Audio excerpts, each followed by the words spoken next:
بسم اللہ الرحمن الرحیم۔ السلام علیکم بختاور اسلامک ٹی وی کے معزز ناظرین، امید کرتی ہوں کہ اللہ پاک کے فضل و کرم سے آپ سب خیر و عافیت سے ہوں گے۔ آج کی ویڈیو میں ہم آپ کو بتائیں گے کیا واقعہ انسان بندر سے انسان بنا۔ قرآن پاک یہ کہتا ہے کہ بنی اسرائیل سزا کے طور پر بدمانس اور بندر میں تبدیل کر دیا گیا، اور جبکہ سائنس یہ کہتی ہے انسان بندر سے انسان بنا۔ اگر سائنس کی تھیوری کو مان لیا جائے تو انسان پہلے بندر تھا اور ارتقائی تبدیلی کے بعد رفتہ رفتہ موجودہ انسانی شکل تک پہنچا۔ تو پھر مسلمانوں کے لیے سورۃ البقرہ کی ان آیات کا کیا بنے گا جن میں اللہ تعالیٰ نے فرمایا کہ ہم نے آدم علیہ السلام کو تخلیق کیا اور اس کو علم عطا کیا اور پھر فرشتوں سے کہا کہ اس کو سجدہ کریں۔ انسان کو تخلیق کرنے والا رب تو وہ ہے جس کو عیسائی بھی مانتے ہیں اور یہودی بھی یقین رکھتے ہیں کہ رب نے انسان کو تخلیق کیا۔ خود ہندو رب کو مانتے ہیں اور اسے اوپر والا کہتے ہیں۔ بدھ مت میں بھی رب کو مانا جاتا ہے اور دنیا کے تمام مذاہب میں اللہ تعالیٰ تصور موجود ہے، اور تقریباً سب مذہب اس بات متفق ہیں کہ رب موجود ہے اور اسی نے دنیا کو تخلیق فرمایا۔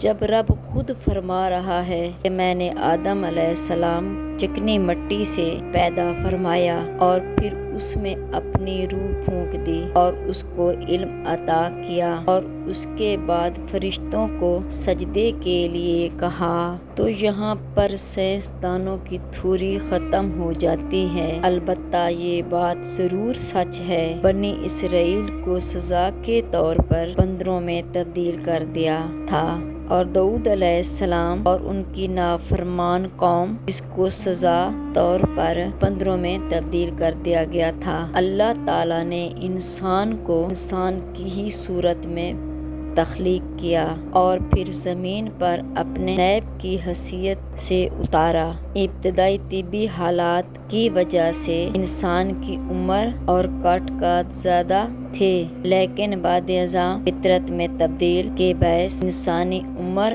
اور قد گھٹتے چلے گئے، اور بس یہی تبدیلی آئی ہے، ورنہ انسان ابتدائی اس انسانی شکل میں پیدا ہوا اور آج تک اسی شکل میں قائم ہے۔ اسلام صرف ایک پیغمبر علیہ السلام پر نازل نہیں ہوا، بلکہ اس کی آدم علیہ السلام سے زمانے سے ہو گئی تھی، اور اللہ کی طرف سے انسان پہلا پیغمبر اسلام ہی کا پیغام تھا۔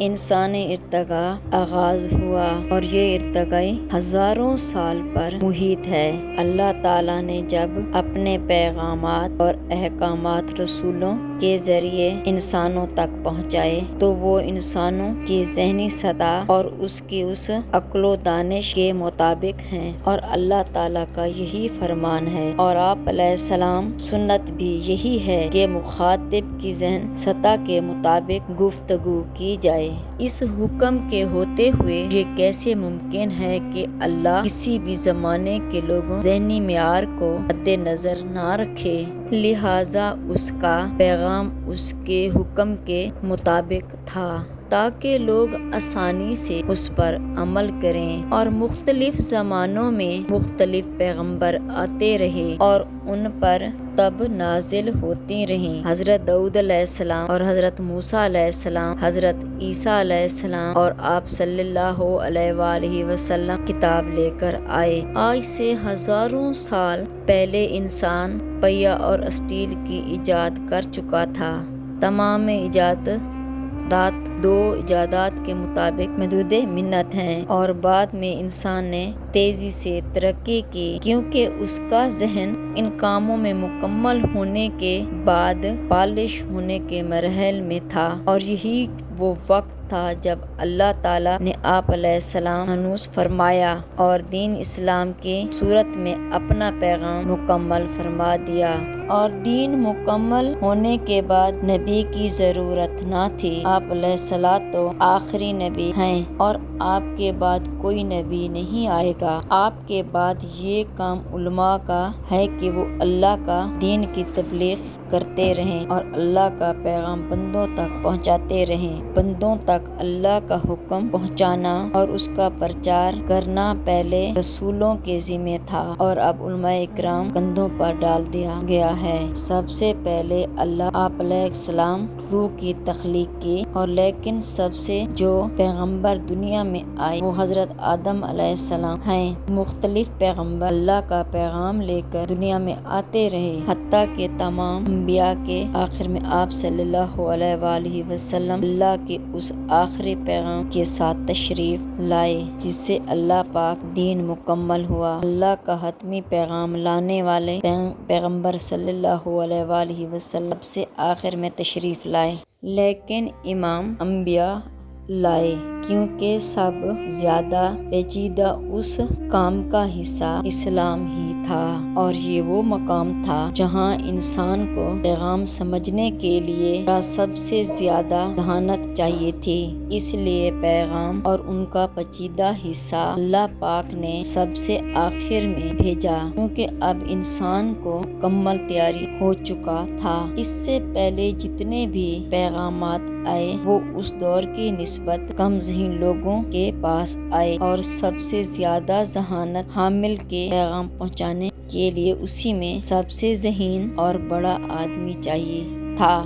اس لیے اللہ تعالیٰ نے امام الانبیاء نبی پاک صلی اللہ علیہ وآلہ وسلم کو سب انبیاء آخر میں اور اپنے پیغام کا سب سے زیادہ اہم حصہ دے کر دنیا میں بھیجا، اور اسی لیے ہم کہتے ہیں کہ آپ صلی اللہ علیہ وآلہ وسلم سب سے اعلیٰ نبی ہیں اور امام الانبیاء ہیں۔ سب سے آخر میں آپ سے یہی گزارش کروں گی کہ پلیز میرے چینل کو لائک، شیئر اور سبسکرائب ضرور کر دیا کریں، کیونکہ اس سے میری حوصلہ افزائی ہوتی ہے اور میری کوشش ہوتی ہے کہ اچھی ویڈیو لے کے آپ کی خدمت میں پیش کروں۔ اگر میری آج کی ویڈیو آپ کو اچھی لگی ہو تو لائک کریں، شیئر کریں، سبسکرائب کریں، بیل آئیکن کو پریس کریں تاکہ ہر آنے والی میری ویڈیو آپ تک بآسانی پہنچ سکے اور میری حوصلہ افزائی ہو۔ فی امان اللہ۔